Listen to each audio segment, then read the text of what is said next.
Bueno, muy bien. Entonces, hoy, como les venía contando hace 2 semanas que empezamos a leer y a comentar la vida de los principales discípulos del Buda, y habíamos empezado hace 2 semanas con Sariputta, que es el primero en sabiduría, y la semana pasada pudimos leer un sutta que justamente era el sutta donde Sariputta alcanza, eh, digamos, el arahantado, o sea, logra liberarse. Y ahora nos toca la discípula más sabia, ¿sí? Que es la monja Kema. Eh, Kema es la contraparte, digamos, en las monjas de Sariputta. Era famosa por su sabiduría. El nombre de ordenación de Kema es una especie de sinónimo para Nirvana, ¿sí? Para algo, digamos, para la liberación. Es una palabra que se usa como sinónimo. Entonces, vamos ahora a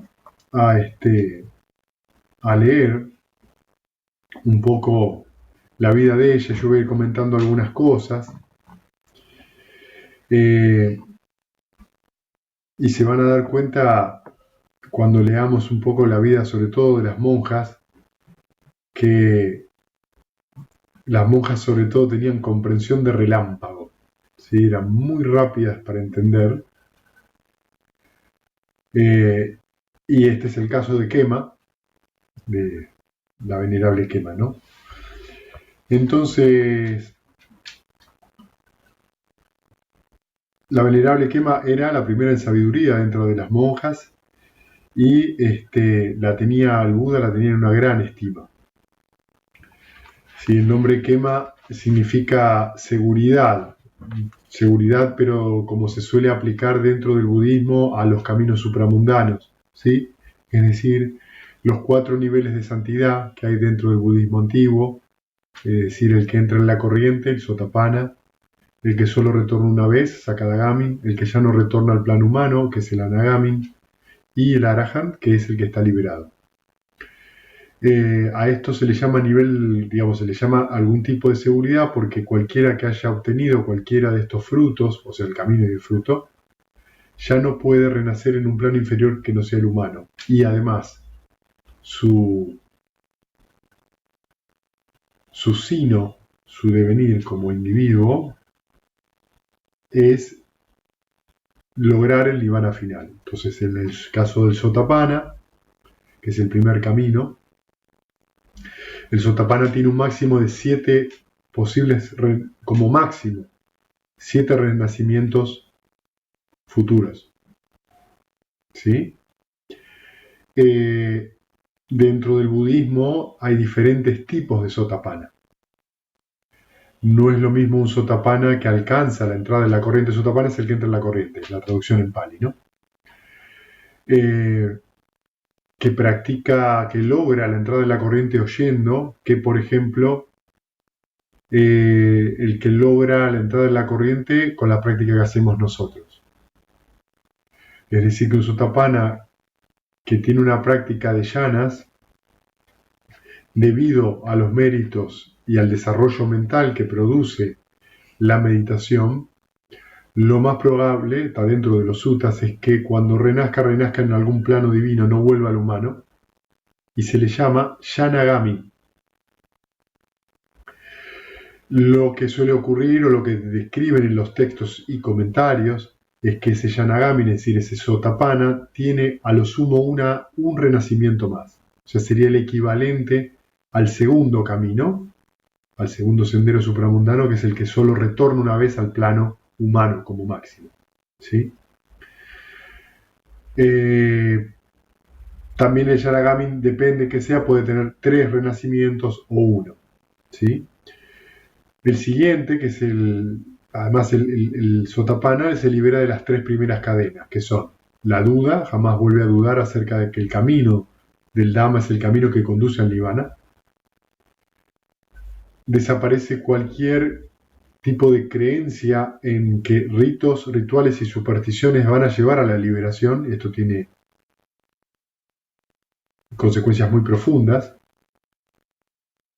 Y finalmente, de lo que se libera, pero no completamente, es de la idea de un yo.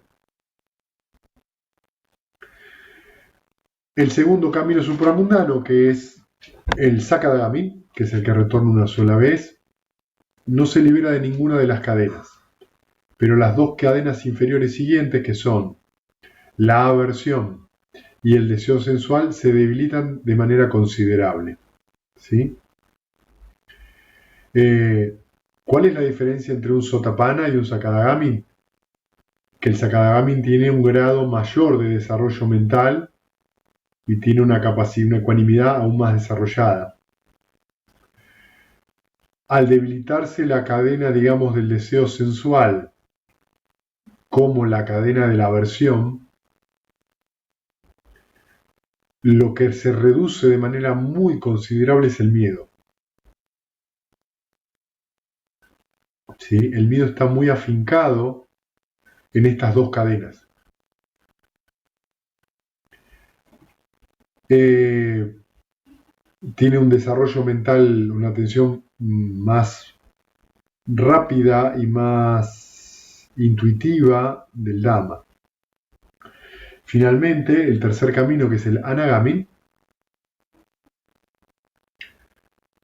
es el que se libera de estas dos cadenas. Ya desaparece el deseo sensual y desaparece la aversión. Esto nos indica que le quedan las 5 cadenas superiores.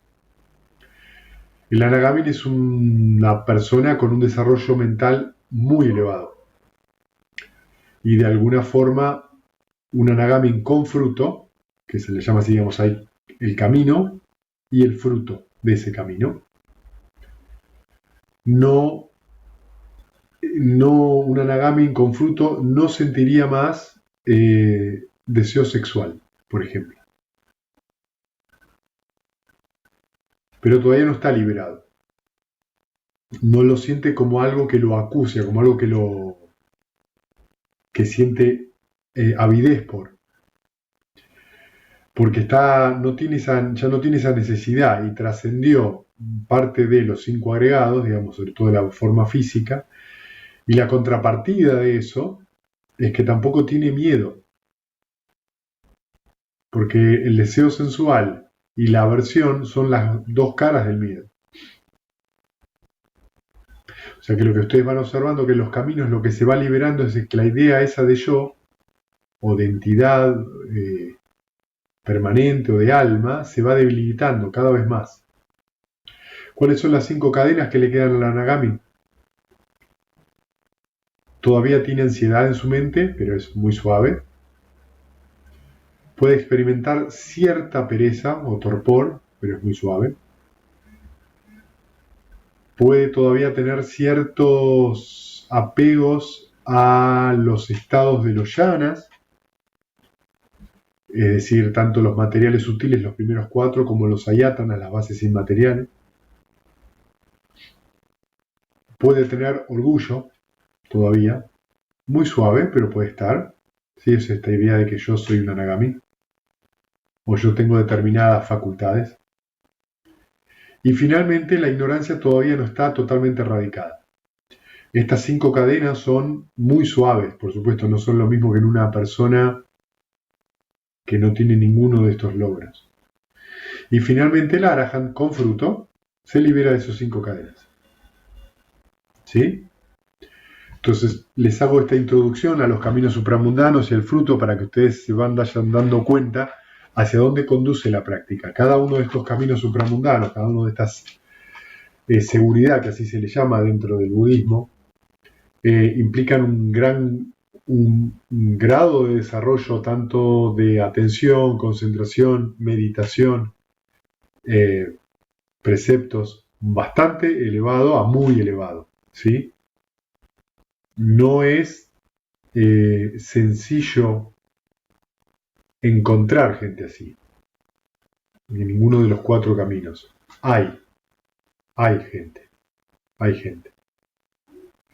Hay más sotapanas que sakadagamis, hay más sakadagamis que anagamis, y tenemos la duda si hay algún arahant en el mundo actualmente quizás ya sea 2 o 3, no lo sabemos.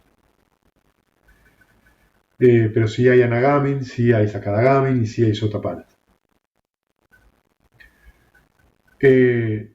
Cualquiera de estas personas tiene en general una enorme claridad para poder ver y explicar, si es el deseo de esa persona, explicar el Dhamma, o sea, la enseñanza. Y a medida que se va profundizando en estos caminos, hay una idea cada vez más clara del origen dependiente, es decir, de la ley de causalidad.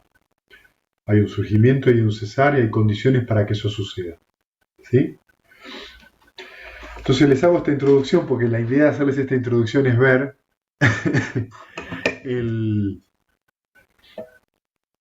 grado de desarrollo con los que nos vamos a encontrar ahora con la venerable Kema. ¿Sí? Ahora van a ver, se van a agarrar la cabeza. Bueno,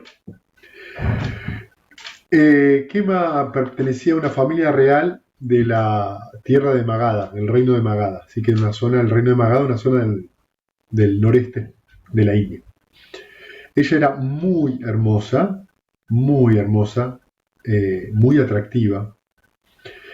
Y cuando ella entró en la edad de casarse, fue una de las consortes, fue la consorte principal del rey Bimbisara. El rey Bimbisara era fue un rey muy famoso dentro de la época del Buda, que finalmente tomó este refugio en el Buda. Y el rey Bimbisara era un Sotapanna, ¿sí? Digamos, cuando lo conoce el Buda, después se entra en la corriente. O sea que imagínense un político que entra en la corriente, ¿no? Raro. Solo en la época de Buda. El rey Bimbisara era un gran benefactor de la Sangha y de hecho había donado el bosque de los bambúes, que está en muchos suttas, ¿sí? Al principio, esto he oído, en el bosque de los bambúes residía el bienaventurado, etc. Ocurre el sutta en cuestión. Y todo el tiempo le daba comida a los monjes, o sea, era un hombre muy solícito con la Sangha, ¿no? Y si bien el rey hablaba mucho del Buda, y por supuesto Kema escuchaba lo que el rey hablaba del Buda, Kema sentía que como ella era muy bella y ella estaba muy apegada a su belleza y a todos sus encantos, temía que de alguna forma el Buda la veía como muy vanidosa y muy frívola. Entonces de alguna manera no trataba de evitar. Entonces el rey Bimbisara tuvo una idea muy interesante y contrató un grupo de cantantes que con sus canciones alababan la armonía, la paz y la belleza que había en el monasterio de los bambúes dentro de la Sangha del Buda. Como Kema era una admiradora de todo lo bello, no solo de su belleza, sino de todo lo bello, decidió que quería ir a verlo, quería conocer un lugar tan bello que estén cantando canciones sobre un monasterio, quiero ir a conocer. Bueno, entonces ella se viste como una consorte, con ropas elegantes, se pone perfume de sándalo y llega al hall, ¿no? del monasterio donde estaba el Buda dando el sermón. Entonces el Buda la vio y cuando la vio el Buda obviamente recuerden que tenía el triple conocimiento que él logra y después desarrolla, después de su iluminación, podía ver los renacimientos pasados de cualquier persona que él colocara su atención o su concentración sobre esa persona y cuando la vea Kema automáticamente puede ver su karma. Entonces, con sus poderes psíquicos, crea una mujer al lado de él, bella, muy bella, hermosa. Y Kema queda absolutamente atrapada por la belleza de la mujer y cuando la ve dice, yo al lado de ella soy una mona, pues esta mujer es lo más bello del mundo. Y automáticamente cuando Kema empieza a ver eso, el Buda le lee la mente y esta mujer creada por el Buda empieza a envejecer. empieza a envejecer, se le empieza a poner el pelo blanco, empieza a perder pelo, se le caen los dientes, se le arruga la piel, ¿no? Entonces le va mostrando cómo envejece esa belleza que es tan esplendorosa a medida que va pasando la edad. Bueno, lo que todos conocemos. En ese mismo momento, ella se da cuenta, digamos, de lo vano que es la vanidad, valga la redundancia, de estar apegado a la belleza. En la medida en la cual ella estaba apegada, ¿no? Entonces ve cómo un cuerpo tan bello y tan armónico pasa a ser un cuerpo decrépito, enfermo, anciano. Entonces cuando ve eso, ella piensa, mi cuerpo, mi belleza, también le va a ocurrir eso. Entonces en ese mismo momento el Buda le lee la mente, y le dice, Kema, contempla esta masa de elementos, enfermedad, impureza y decaimiento. Todo el tiempo envejeciendo y resumando líquidos, ¿sí? El desear esto es solo para los tontos. Cuando termina el Buda de decirle eso a Kema, Kema entra en la corriente. ¿Sí? Entra en la corriente. ¿Sí? Adquiere el primer nivel de santidad. Pero el Buda, viendo que la mente estaba lista, continúa el sermón y le dice, aquellos que están esclavizados por el deseo sensual son arrastrados por ello, por esa corriente. Como una araña que es atrapada por su propia telaraña. Cortando estos apegos, los hilos de la tela de araña, el sabio errante, indiferente a los placeres que él ha decidido renunciar. Cuando esto penetra en la mente de Kema, en ese mismo momento, vestida con todos los atuendos reales de consorte del rey, logra el arahato. Se transforma en una santa completamente iluminada.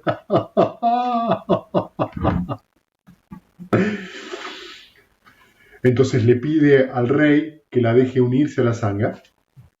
El rey, por supuesto, le da el permiso en ese momento y se une a la sangha de bhikkhunis, de monjas. ¿Cuánto 61, no? Y fíjense acá la historia. O sea, simplemente en un sermón la mente de ella ya estaba lista para que esto ocurriera. Es muy interesante ver que en esta estanza que hace el Buda, en esta declaración que hace el Buda, fíjense que le habla exactamente del lugar y le habla de una manera donde el Buda puede reconocer qué es lo que hace que esté frenada su desarrollo dentro del camino. Por eso le habla de los elementos, por eso le habla del apego a la belleza. Es muy interesante acá comprender que lo que se está hablando acá es del apego a la belleza, lo que no significa que uno no pueda contemplar cosas bellas. Una cosa es contemplar algo bello y otra cosa es después de contemplarlo, quedarse pensando en eso. Eso se llama apego. No sé si lo conocen. ¿Sí? Se los presento. Cuando la mente vuelve una y otra vez sobre lo mismo, se transforma en obsesión. ¿Eso qué es? Un apego muy fuerte. Por eso es muy interesante la imagen de que una persona con muchos apegos es una persona que es como una araña que se ve atada por sus propios hilos. En otras palabras, nosotros somos los responsables y causantes de nuestro propio sufrimiento. ¿Sí? Es debido a que nos tomamos las cosas de manera personal y exageramos todo que sufrimos. ¿Por qué? Porque no vemos la realidad como tal cual es. Que hay causas y hay consecuencias, es decir, hay una causa y un efecto de eso. Hay condiciones para que eso ocurra. Y esto es una realidad todo el tiempo cambiante. Nunca es igual momento a momento. Si nunca es igual momento a momento, es decir, es impermanente, ¿dónde puede estar alojada esta idea de yo soy? Yo soy así, yo soy asá. Eso es solo una idea, ¿sí? Esa idea es exactamente la que nos produce el sufrimiento. Es decir, cuando nos identificamos con algo, yo soy así o esto es mío.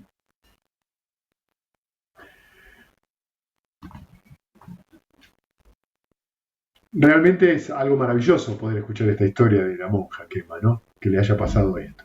Pero detrás de esto no es una liberación que llamémosle que fue por suerte, sí, o por fortuna, digamos, ¿no?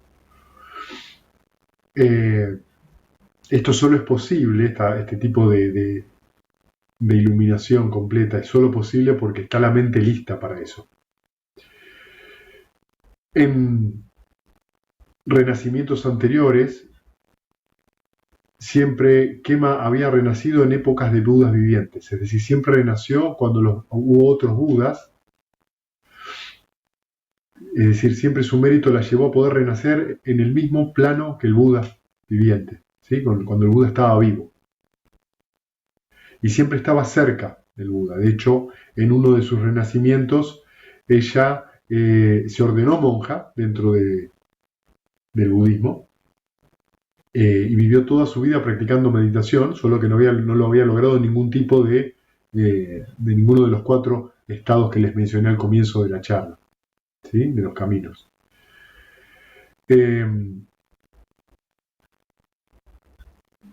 Siempre fue una persona que cuando no fue monja, siempre apoyó la sangha, hacía donaciones, se ocupaba, digamos, del bienestar de los monjes. Y cuando no renacía dentro de el periodo de vida de un Buda, siempre nació cerca de un bodhisattva, ¿sí? Por ejemplo, en uno de sus renacimientos fue la esposa del Buda Gautama, ¿sí? Que tiene que ver con uno de los cuentos, los Jatakas, número 354, que se recopila de ese renacimiento el siguiente poema que ella dijo en ese momento, ¿no? De acuerdo con lo que vos tengas, hace una donación, dice. Observá el Uposatha. El Uposatha es el día, ¿vieron? El día 14 o 15 y el día 8, donde los laicos van a los monasterios a tener un retiro de un día y hacer la vida ese día del monje, ¿sí? A meditar concretamente. Mantener los preceptos. Habitá sobre el pensamiento de la muerte y mantenete atento de tu estado mortal. Para el caso de seres como nosotros, la muerte es certera y la vida es incierta. Todas las cosas existentes deben pasar, es decir, son impermanentes, sujetas a decaimiento. Por eso, sé dedicado día y noche. ¿Sí? En esa misma vida, Kema a su hijo se muere. Muere porque lo muerde una serpiente.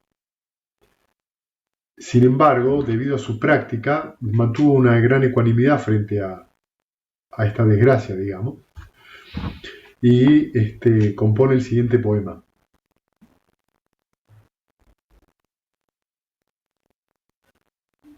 Sin llamar, digamos, sin ser llamado, ocurre la desgracia.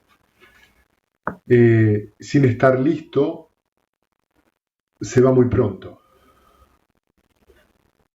Así como el vino, él se fue. ¿Por qué causa entonces? ¿Cuál es la causa entonces del dolor? Del dolor por la muerte.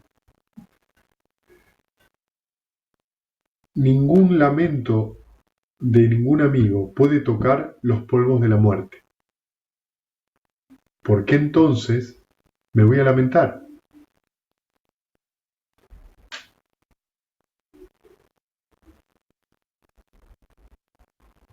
Él continúa el camino de sus renacimientos, y sin embargo, yo tengo que llorar y sufrir. Si yo tengo que llorar y sufrir, ¿en qué sentido eso a mí me va a beneficiar? O sea, fíjense lo que se está preguntando esta mujer. Se le acaba de morir un hijo y lo que ella reconoce es que todo su dolor y toda su pena, ¿en qué sentido la va a beneficiar? Para algo que es la ley de la vida. No sabemos cuándo nos vamos a morir, pero sabemos que nos vamos a morir. Y pese a que sabemos que nos vamos a enfermar, pese a que sabemos que nos vamos a morir, porque son dos certezas de la vida, sufrimos por eso. Fíjense en un lugar que inmadura es nuestra mente. Y hasta dónde hay que llevarla, a aceptar una realidad, que vamos a enfermarnos y nos vamos a morir.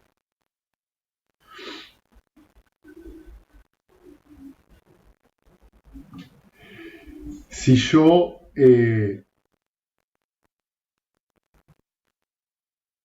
ella se lamenta, su hijo va a sufrir aún más. ¿Por qué entonces me voy a lamentar? Cada uno, su hijo va a continuar con su camino. Lo que es muy interesante de esto, y fíjense que es una historia bastante extrema, porque es una madre que sufre la muerte de su hijo, con cosas mucho menos dramáticas, nos podemos dar cuenta que frente a algo que parece una desgracia, o que a priori uno la vive como una desgracia, en vez de ver una oportunidad para aprender, y lo que uno considera una desgracia o una fatalidad o algo malo es simplemente un obstáculo que nos viene a mostrar qué es lo que nosotros tenemos que dejar ir. O sea que un obstáculo es un maestro que nos viene a enseñar. ¿Qué puede ser un obstáculo? Preocuparnos por algo es un obstáculo, dado que con la mente no lo vamos a resolver. Pensar mucho sobre algo es un obstáculo, porque pensando mucho no lo vamos a resolver. Tener una lesión en el cuerpo o una enfermedad, pensando en eso, no lo vamos a resolver. Lo que va a pasar es que va a aumentar esa sensación de disconfort, esa sensación negativa. De ahí lo importante de aplicar las 6 R's. Reconocer que estoy frente a un obstáculo, soltarlo es dejar de pensar en ello. Relajar la mente, la cabeza y el cuerpo, sonreír con la mente, con el corazón y la cara, y retornar al objeto de meditación. O retornar a una mente liviana que a mí me permita poder ver si estoy meditando, y si no, volver al amor benevolente, y si no, volver con una mente liviana y alegre a la tarea que tengo que hacer. Entonces fíjense que esta frase que dice, ¿de qué sirve lamentarse, quejarse y preocuparse? Si lo único que hace eso es aumentar más mi dolor. Lo único que hago cuando me lamento, me quejo y me preocupo es aumento mi confusión en identificarme con eso. Y eso produce terribles cantidades de confusiones y dolor. A menudo nos vamos a encontrar dentro de las historias de los Arahant, sobre todo de las monjas, historias durísimas. Y lo extremo de estas historias nos muestra de que es posible tener una gran ecuanimidad en situaciones muy desafiantes. Pero requiere desarrollo eso, requiere tiempo y paciencia, y requiere que uno se sienta a meditar una cantidad de tiempo. ¿Sí? No va a pasar a los 6 meses. Ojalá que sí, que pase como le pasó a Kema, que ni siquiera se había sentado en esa vida y escuchó el Buda y, bueno, pasó lo que ya escuchamos, ¿no? Pero es muy importante que tengamos en cuenta qué nos está enseñando. Que las dificultades no son dificultades, son circunstancias. Si es una dificultad es porque uno empieza a tomarla como algo personal y no simplemente como una circunstancia que se presenta en la vida y que uno tiene que aprender a vivir con ello. También fue en un momento reina, fue esposa de Sariputa en otra vida.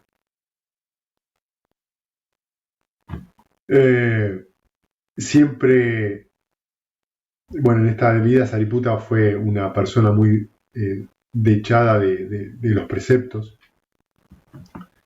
Y Kema también, pero fue una persona en esa vida que donde fue esposa de Sariputa, fue una persona que cuidaba mucho los preceptos.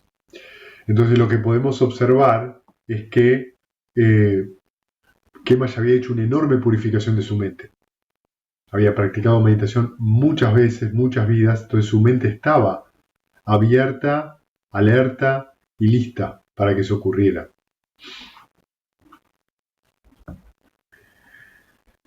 Hay una anécdota donde en un momento a Kema, ya era un Arahant, se le presenta a Mara. ¿Sí? Mara es un Deva que, a ver, no es igual al diablo.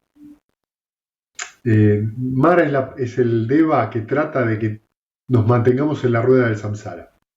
¿Sí? Entonces, ¿qué hace Mara? Le dicen el tentador. Entonces te va a decir, oh, te comiste una porción de helado, ¿por qué no te comes 2? Ese es Mara. ¿Sí?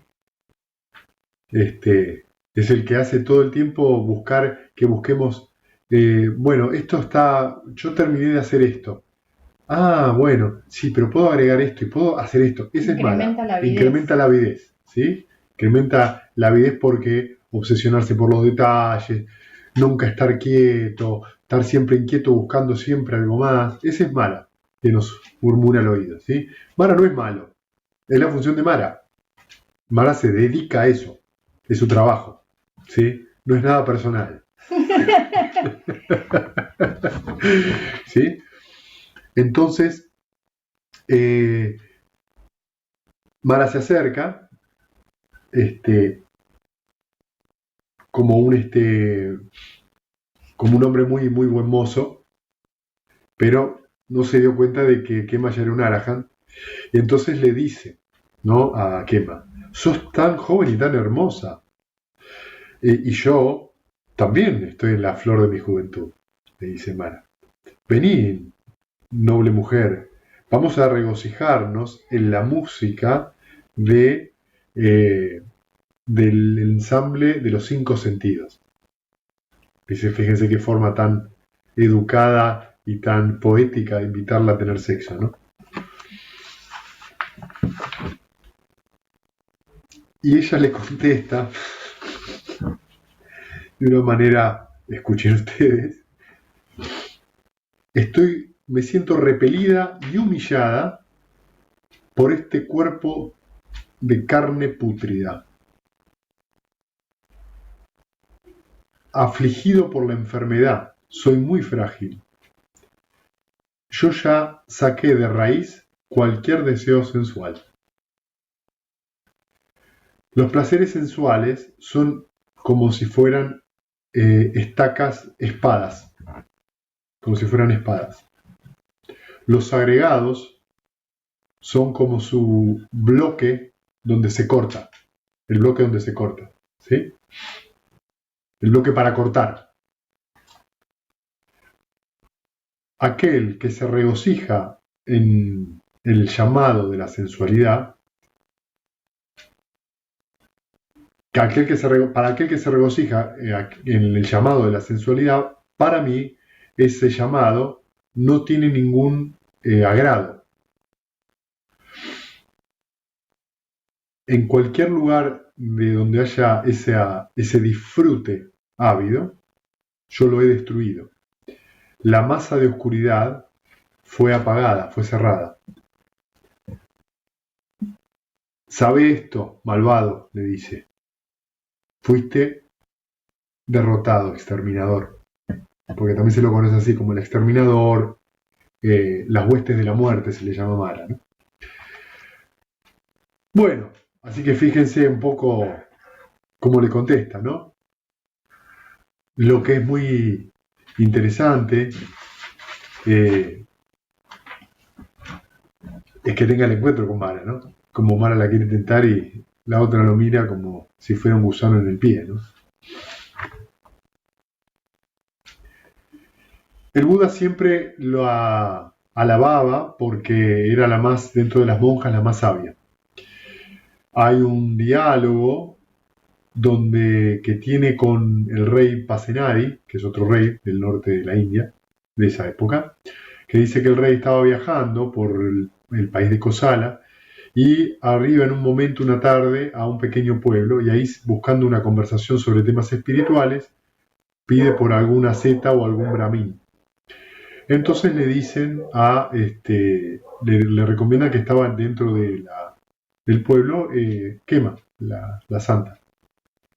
Y bueno, y hay tienen toda una conversación que hoy no la voy a decir porque es el sutta de la semana que viene, ¿sí?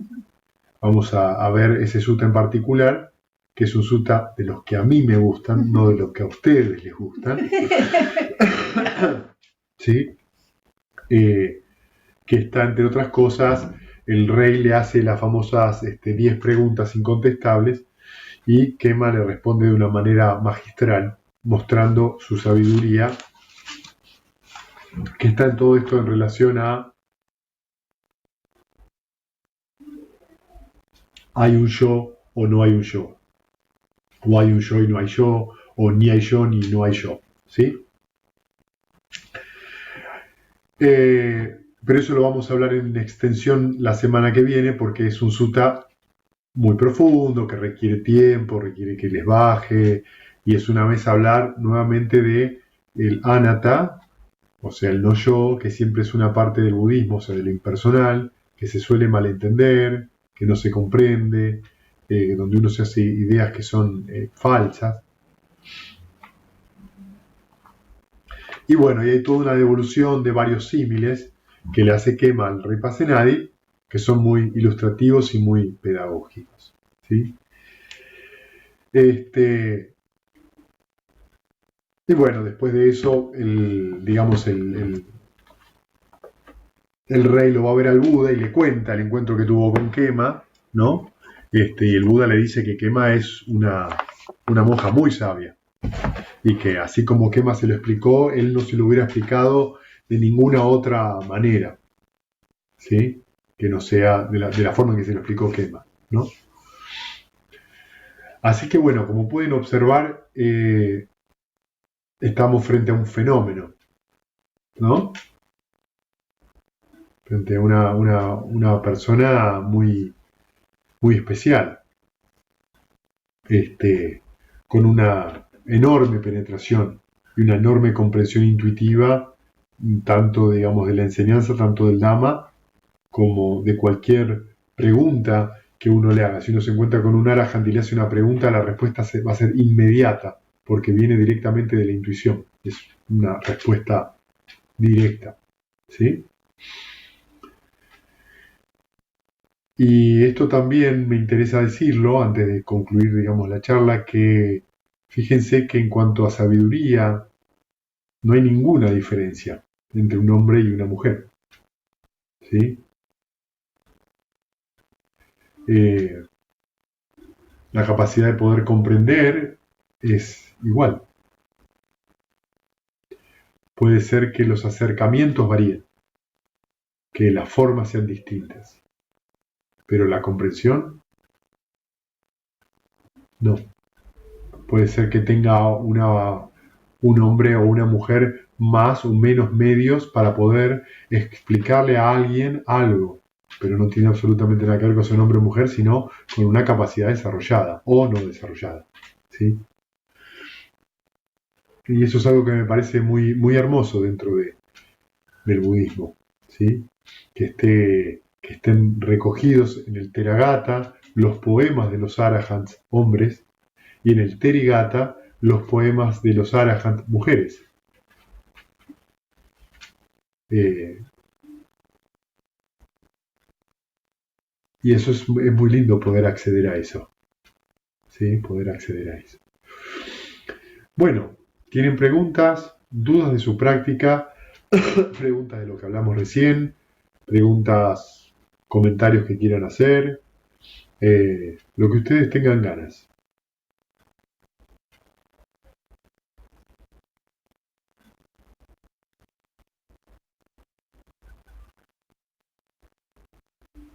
Ahora yo me refugio en el noble silencio.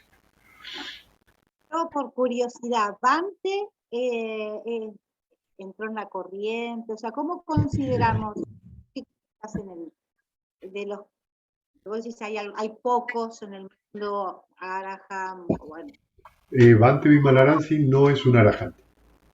no, pero entró en la corriente, entonces, ¿cómo se mide esa parte, digo? Mirá, te voy a contar algo. En general, en líneas generales, los monjes no hablan porque no está permitido dentro del budismo, no hablan de sus logros y frutos. No lo hablan con los laicos. Con los laicos, claro. ¿Sí? Sí lo hablan entre monjes, pero no con los laicos. ¿Sí? Los laicos sí pueden hablar de eso si son preguntados. ¿Sí? Si vos le haces una pregunta, digamos, a un monje, ¿usted tiene qué sendero ha alcanzado, qué fruto? En general el monje te va a decir que es una falta de respeto. ¿Por qué es una falta de respeto? Porque en general esto fue una regla que puso el Buda para que justamente los monjes no hagan no hagan alaraca de eso o no utilicen el logro espiritual para conseguir comida, para conseguir asilo, para conseguir ropa, ¿entendés? En una forma de preservar la humildad, digamos, ¿no? Dentro de los laicos, eso sí se puede hablar. Si vos le preguntas a alguien, esa persona, en general si es una pregunta directa, te la va a responder. ¿Sí? Como me haces la pregunta sobre él, prefiero no contestártela, no porque no la sepa, sino porque no soy él. Igual si escuchás sus charlas, él comenta. Lo deja entrever. Lo deja entrever. ¿Sí? Pero no sería respetuoso de mi parte hablar del logro de él. ¿Me comprendés? Sí, comprendo. Pero bueno, como es un referente importante. Seguro, pero si vos le preguntas a un laico, el laico te va a responder. Vos no sos el laico para responder. No, nada. Yo te puedo responder por mí. Si vos me preguntás a mí una pregunta directa, no te puedo mentir, ¿entendés? Bueno, contame. Pero ¿qué es lo que vos querés saber? No quiero saber. No, pregunté lo de vos, ya lo tengo muy sentido, así que vamos despacio, no hay motivo para nada. No quiero saber más, no quiero los títulos, no importa. Pero bueno, Si vos querés saber y tenés curiosidad, preguntame. Si no, yo también te puedo responder que sí o que no, pero si vos tenés curiosidad me podés preguntar. A mí yo no ando diciendo eso porque para mí no tiene ningún sentido, pero si alguien me pregunta directamente que me han preguntado, te respondo. No.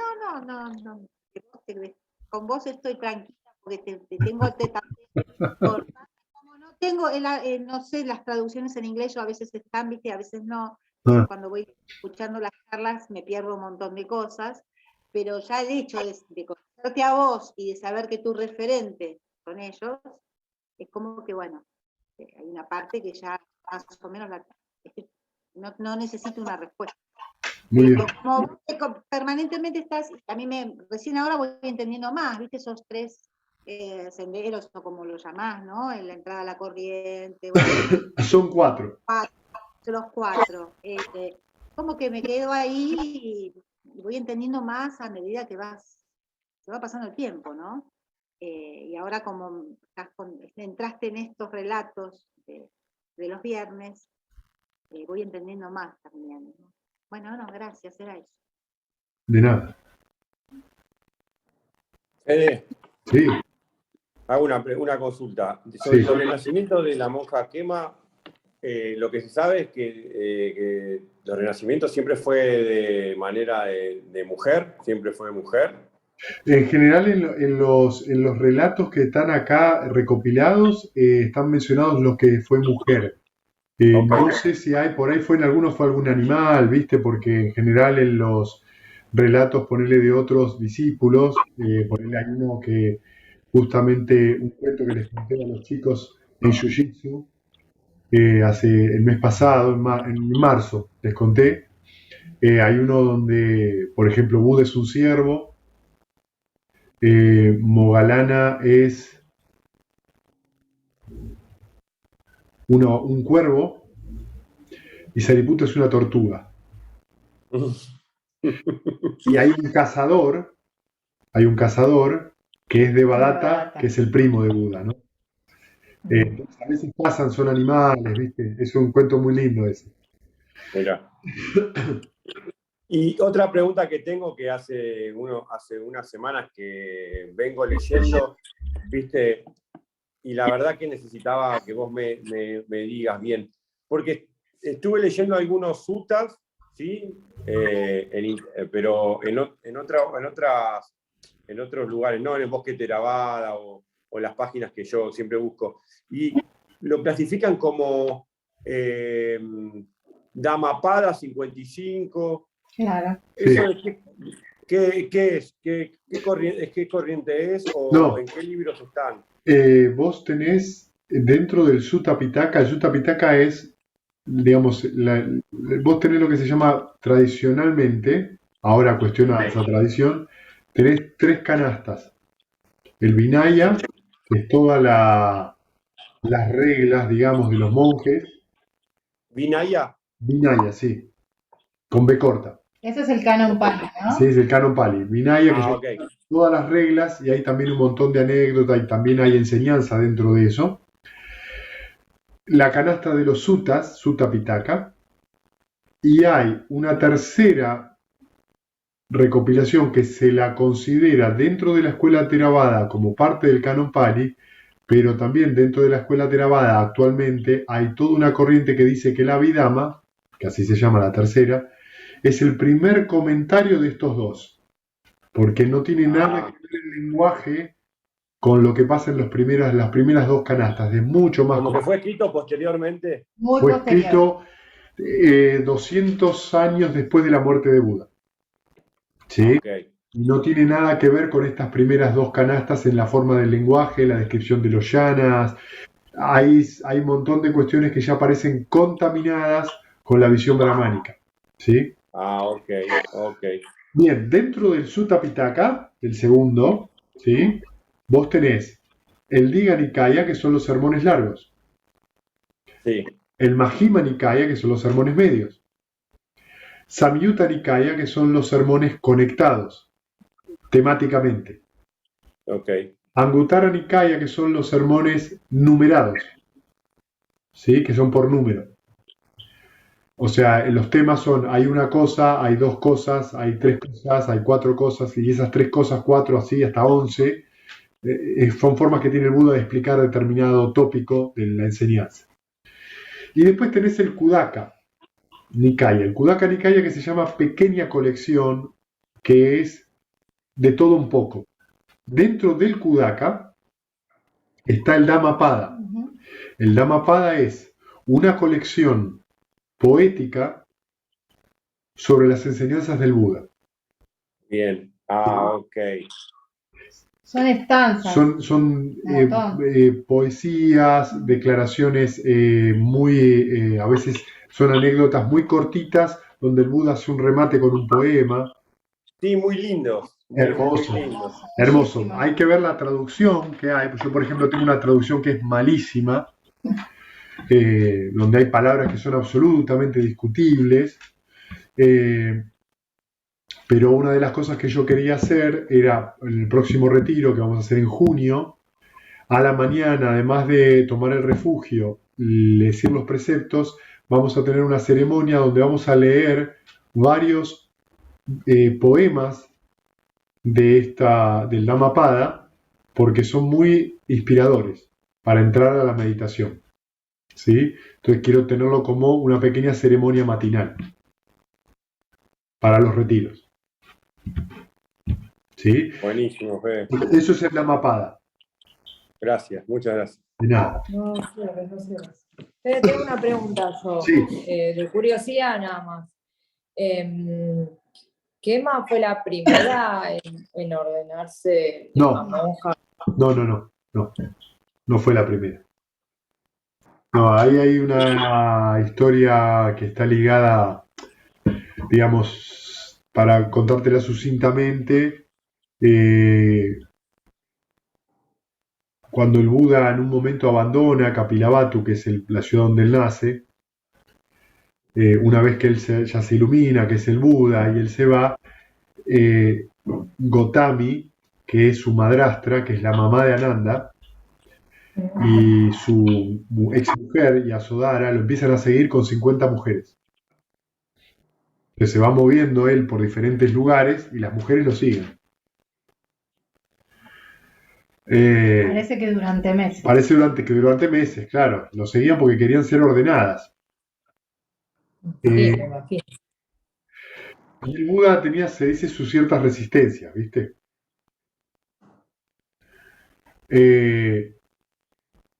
La resistencia que supuestamente tiene el Buda es en realidad por la seguridad de las monjas. Porque era muy común en ese momento, vieron los jainistas, que es como la secta más opuesta al budismo en la época del Buda, que se dice los suttas, los nigantas, se les llama así, ya habían empezado a ordenar mujeres y las mataban. Las mataban porque no era para nada bien visto. Ya no era bien visto que un hombre, Culturalmente era una aberración. una aberración. Que un hombre se quisiera volver asceta de joven, o sea, lo que hizo el Buda, era algo Anticultural totalmente. a todo. O sea, que un hombre joven, que si es padre, se vaya y abandone la vida laica, era algo muy condenable. Eso era para hacer cuando tuvieras 60 años, no cuando tenías 20. De hecho, por eso se pone la regla de que no se puede ordenar a ningún niño joven menor de 18 años sin el consentimiento de los padres, porque el Buda ordenaba, venía un chico de 17 años, quiero irme con vos, porque para mí la vida es así, el Buda lo ve y decía así, este chico está con las condiciones, lo ordena y después los padres le decían, ¿qué hiciste? Yo no di el consentimiento. Entonces el Buda establece esa regla, que si los padres no lo dejan, él no lo puede ordenar. Imagínate con las mujeres. Entonces, a raíz de eso, en algún momento, ocurre que por una gran intermediación de Ananda, le insiste al Buda y finalmente se accede a que se haga la sangha de mujeres, las bhikkunis, ¿no? Dentro de esa organización hay un montón de reglas, o sea, hay 227 reglas para los monjes y 351 para las mujeres. ¿Sí?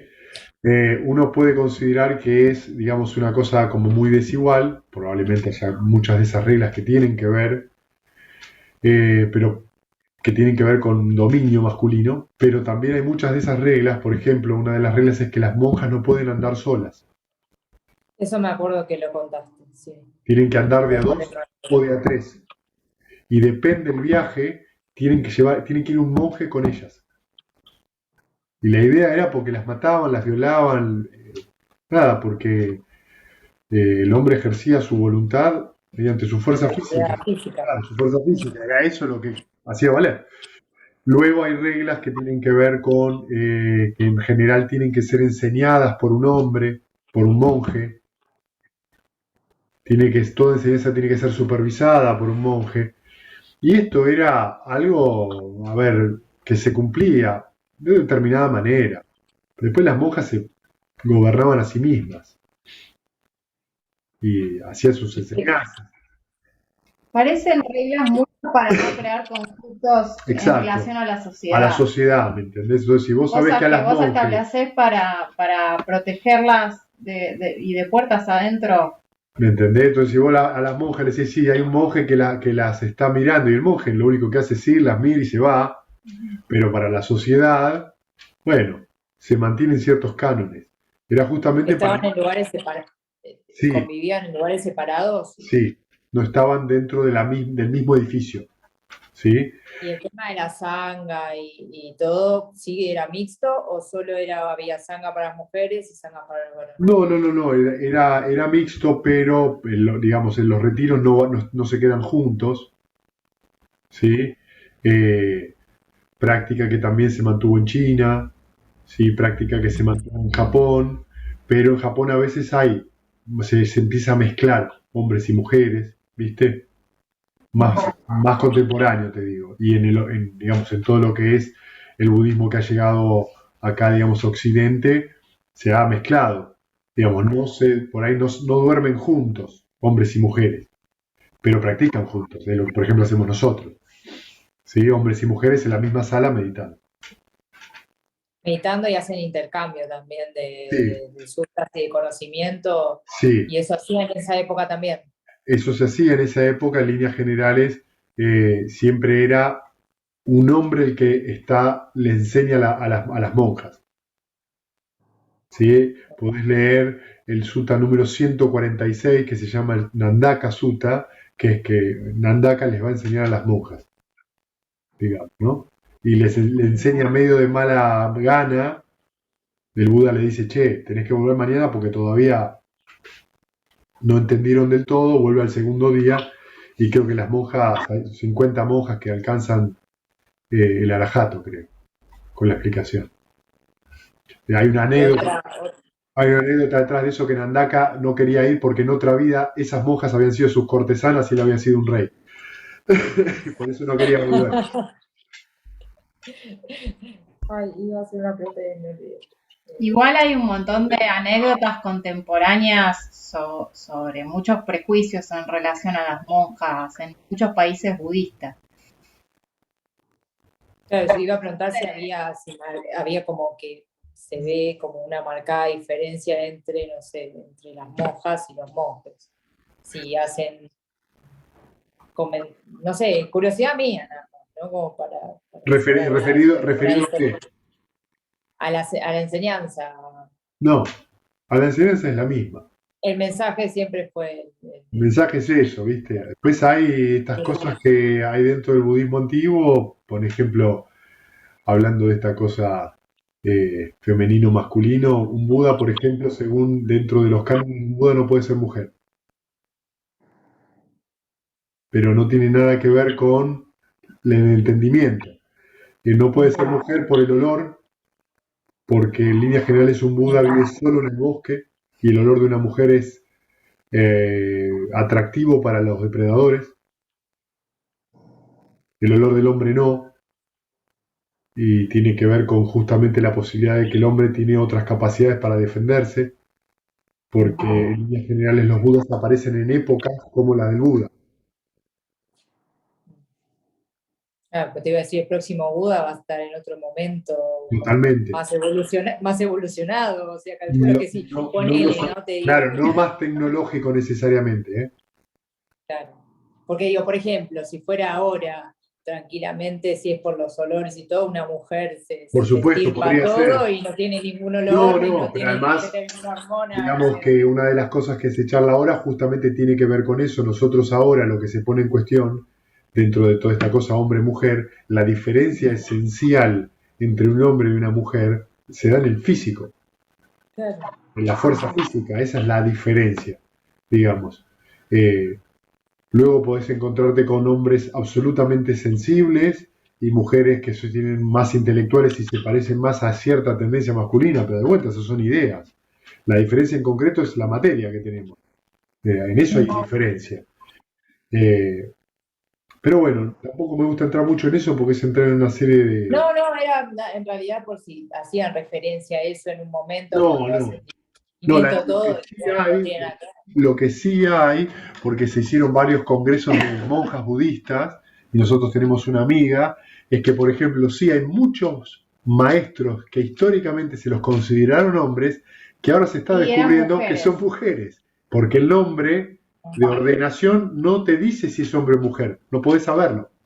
Por ejemplo, se tiene la sospecha de que la maestra o el maestro de Bodhidharma, que es quien lleva el budismo Chan, el que inicia el budismo Chan, que luego va a ser el budismo Zen en Japón, Pratyahara, se llamaba el maestro, era una mujer, no un hombre.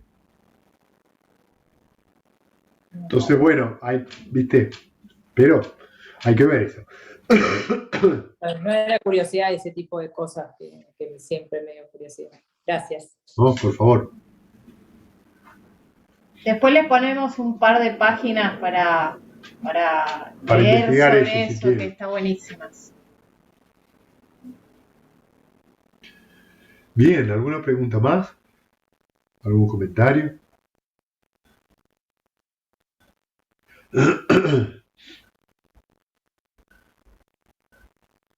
Viole, no activaste el audio.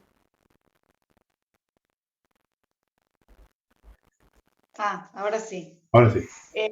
Una pregunta, cuando todo monje abre una sangha, arma una sangha, o solo si se quiere? El monje pertenece a una sangha y si vos tenés la intención de abrir una sangha que es una comunidad de practicantes, es para enseñar. Sí. Pero no, depende de si vos tenés esa tendencia o esa afinidad para la enseñanza. Ok. Y después tengo una pregunta muy, muy básica, de día cero de la práctica. ¿Viste cuando uno empieza a meditar que se dice que mi mente esté tranquila, liviana y alegre? Sí. Para evocar el amor benevolente.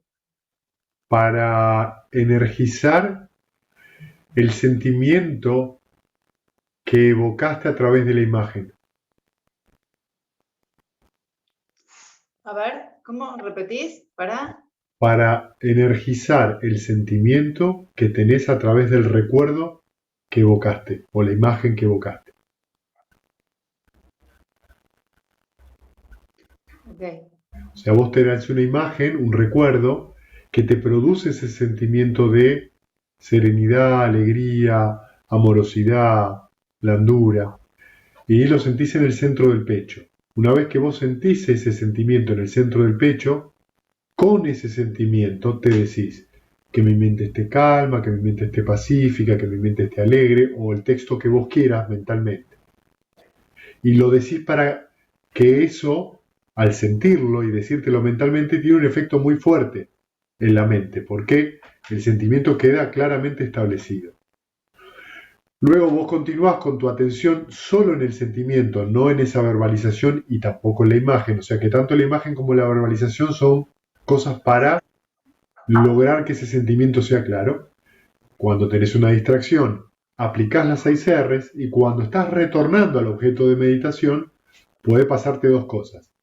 Que encuentres el sentimiento y si lo encontrás, te volvés a decir que mi mente esté calma, que mi mente esté serena, o que no encuentres el sentimiento. En ese caso, volvés a la imagen que te hace reflotar ese sentimiento y te volvés a decir la verbalización.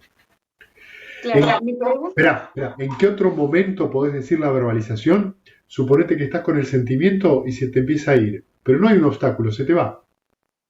Entonces cuando vos sentís que se va, decítelo de vuelta, que mi mente esté calma, y por ahí regresa, ¿viste?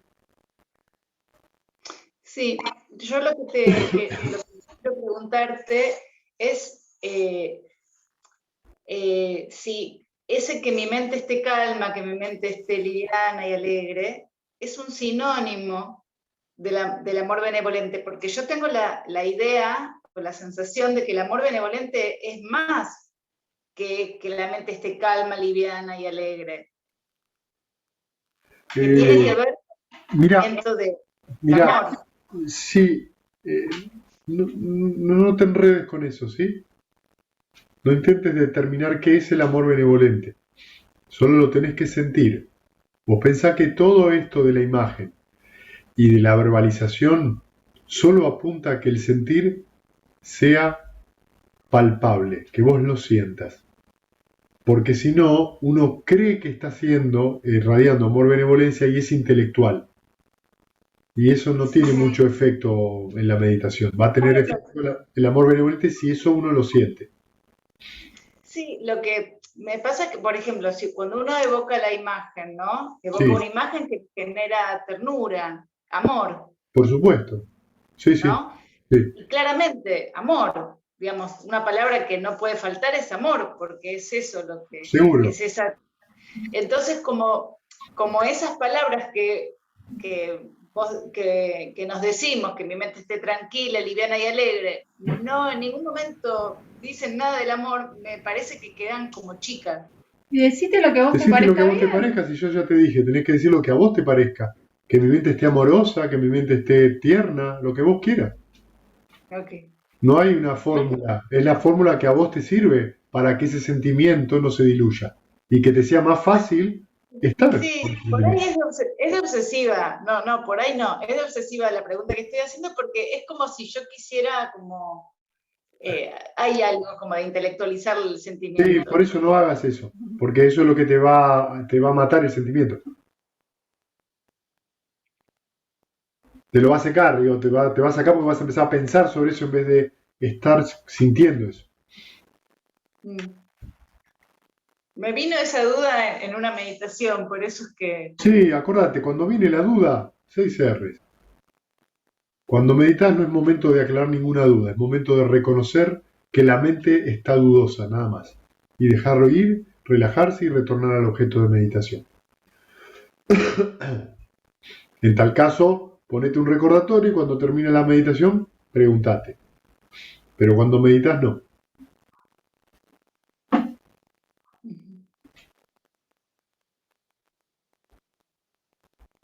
Gracias. ¿Bien alguien más? ¿Alguna otra duda? ¿Pregunta?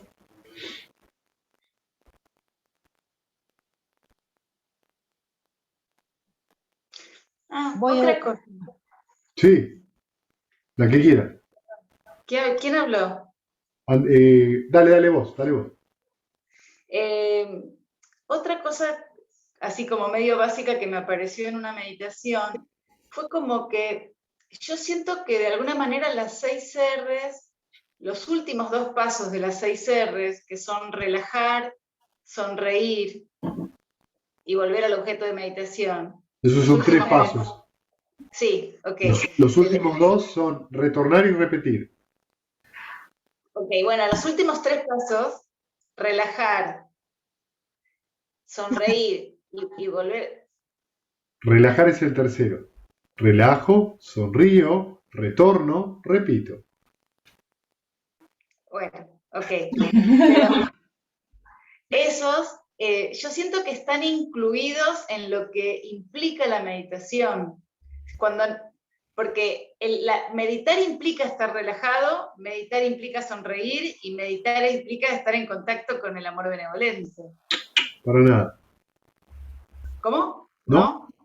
¿No? No, eso implica tu ideal de la meditación. Ok. Tu ideal de lo que vos esperás que pase en la meditación. Una mente meditadora, una mente meditativa es una mente que puede observar cómo surge un fenómeno,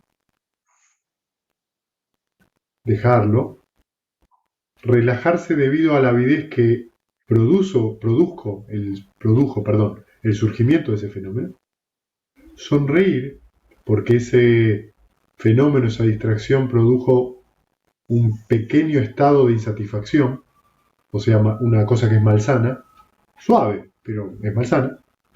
Sonreír, es decir, que al relajar damos la oportunidad de que surja la sonrisa, que es volver a traer a la mente a un estado de gracia, un estado alegre, un estado de mayor apertura, y con ese alivio de la relajación y con esa sonrisa, puedo volver a mi objeto de meditación y repetir el proceso de estar con ese objeto. ¿Qué es lo capital de todo esto? Desarrollar la atención plena. ¿Qué es la atención plena? Recordar cómo se mueve la mente, la atención de un objeto a otro. O sea que atención plena es poder recordar que la mente se va a mover. No tratar de que la mente no se mueva. Debido a que yo recuerdo, eso significa que estoy presente cuando estoy meditando con mi objeto de meditación y mi atención tiene esa, llamémosle intensidad o energía, se produce algo muy maravilloso que es al estar con ese objeto de meditación, la mente se va calmando, calmando y eventualmente cada vez menos distracciones, eventualmente cada vez menos actividad mental. Eventualmente vamos viendo cómo va cesando esa actividad mental y cómo va cesando el sufrimiento. Porque cada vez que surge un obstáculo, me imagino que muchas veces uno dice, ay, la mente no me para, o sea, sufro. ¿Sí? Sin embargo, la única forma de purificar la mente, y una mente pura es una mente que está en el presente sin conflictos, es a través de los obstáculos. ¡Tarán! No hay otra forma. O sea que si yo te hice esa pregunta, claramente es porque es mi ideal de meditación. Absolutamente, es tu ideal de bienestar, cosa que está muy bien. Lo que pasa es que si no te pasa eso, vos asumís que no meditaste. Y eso no es verdad. No, no solo eso, sino que tampoco le permito tampoco me permito tanto ese recordar que la mente se mueve de un objeto a otro, sino que no me permito tanto soltar la avidez.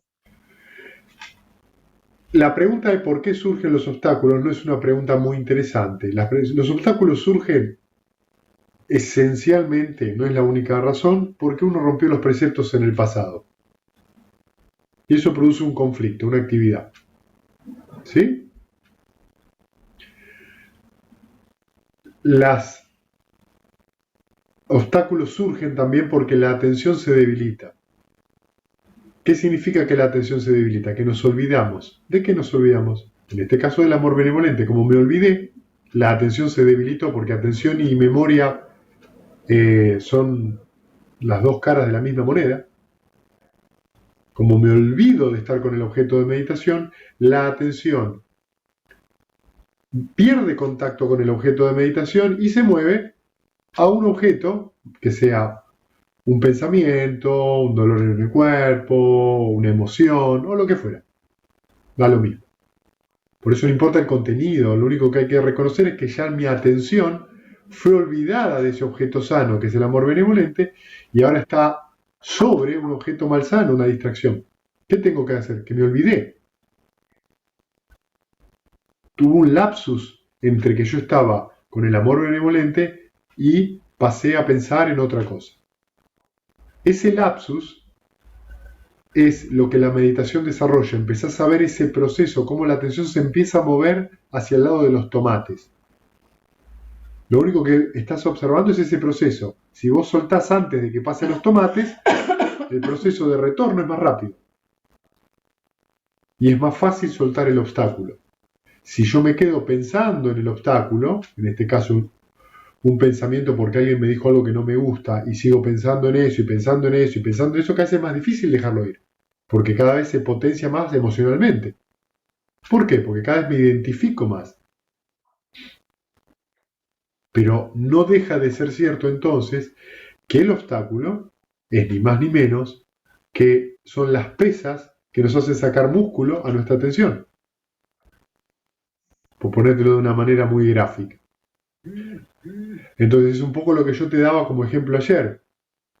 Yo me siento a meditar y por ahí tengo una distracción o dos por hora, donde mi mente se va. Es raro que mi mente se distraiga, lo que no significa que mi mente no comente cuando estoy meditando, solo que los comentarios no me sacan del objeto de meditación. Pero a veces algo me saca, algo me lleva ahí. ¿Es malo eso? No. Tengo la suerte que me está mostrando. Viene el maestro y me dice, usted está agarrado acá, amigo.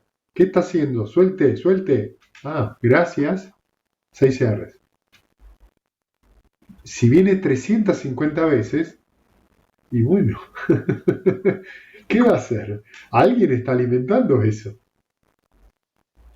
Yo la sensación que tengo es que en mí, por lo menos, el amor benevolente es como más liviano. Y ¿Comparado con? Con los obstáculos que me surgen, como No, si eso fuera sí. como que No, eso es una identificación que vos haces y una comparación.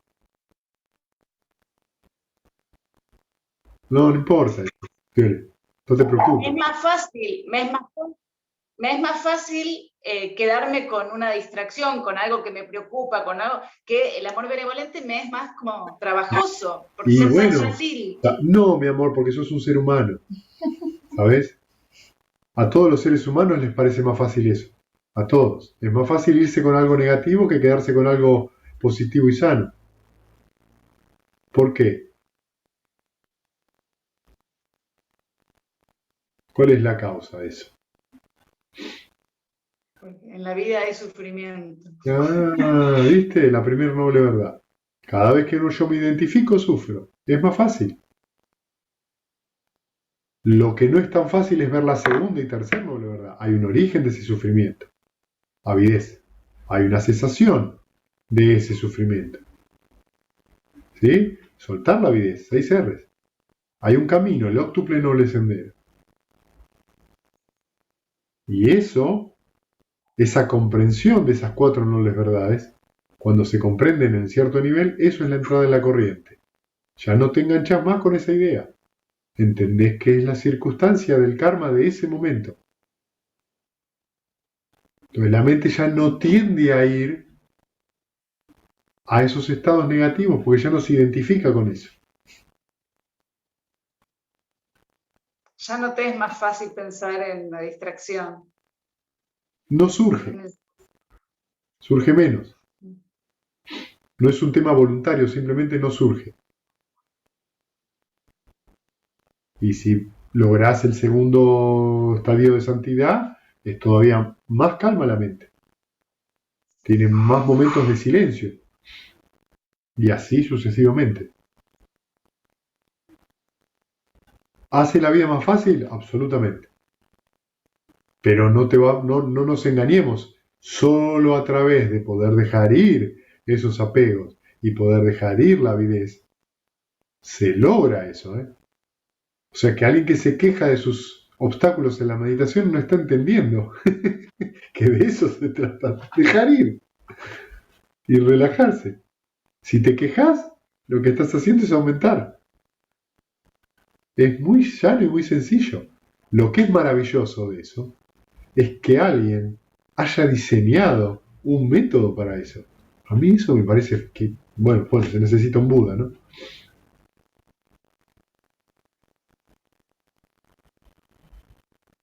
Eso sí me parece fantástico.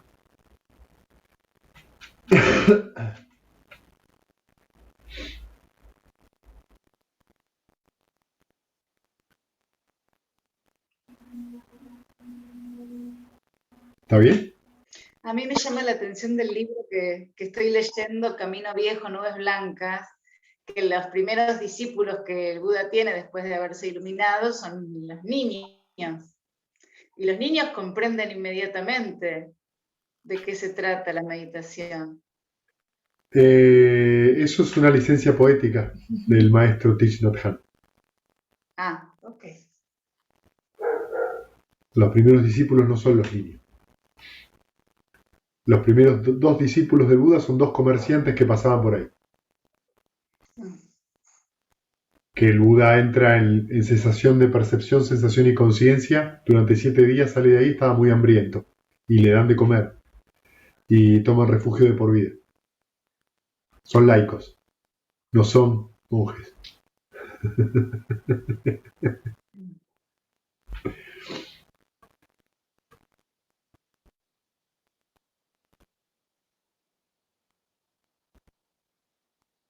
Gracias. Sí, Grace, ¿qué querías preguntar? No, rescaté una frase que había notado cuando hablaste de la monja, cuando el Buda le hablaba de la masa de elementos, la enfermedad, el decaimiento. Y anoté como, ¿qué frena el camino? Pero un poco es todo esto, ¿no? ¿Qué es lo que frena el camino? No sé si era que vos lo citaste o no sé por qué me puse ese signo de interrogación, pero era cuando vos estabas hablando Sí, de... no es que frena el camino, lo que pasa es que desear el nirvana completo, digamos, ser un arahant, está buenísimo, pero no va a ocurrir por eso. Porque tiene que estar lista la mente para eso. Y cuando vos le haces una pregunta a una persona muy directamente, bueno, yo quiero ser feliz, yo quiero cambiar, ¿de verdad? Sí, ¿en serio? Sí. Bueno, tenés que dejar de hacer esto. Ah, no puedo. ¿En serio? ¿Por qué? Eso frena el camino. No frena el camino porque los apegos son profundos. Y las tendencias subyacentes a veces no son visibles. Y requiere una considerable cantidad de meditación poder ver la tendencia subyacente de un hábito. Pero cuando la dejas ir, cuando eso pasa, es verdad que hay un profundo alivio y un profundo bienestar. Y eso te hace ver las cosas de otro modo.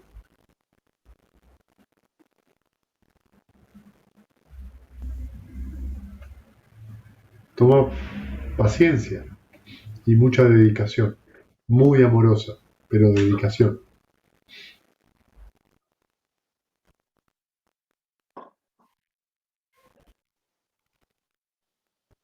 ¿Tienen alguien más?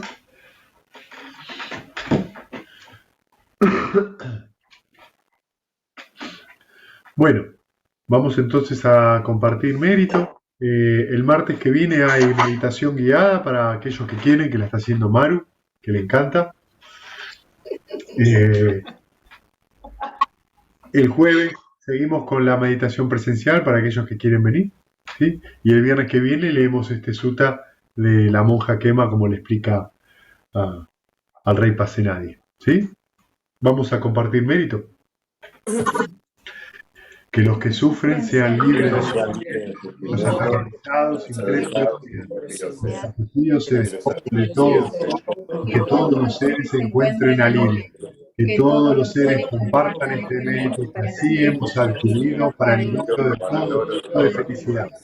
Que los seres que habitan el espacio de la Tierra, Devas y Nagas de gran poder, compartan este mérito y que por mucho tiempo protejan la dispensación del mundo. Muchas gracias, gente. Que tengan lindo fin de semana. Gracias. Chao. Chau, chau. Chao, Maru. Santi. Chao a todos. Chao, chicos. Chao. Chao, chao.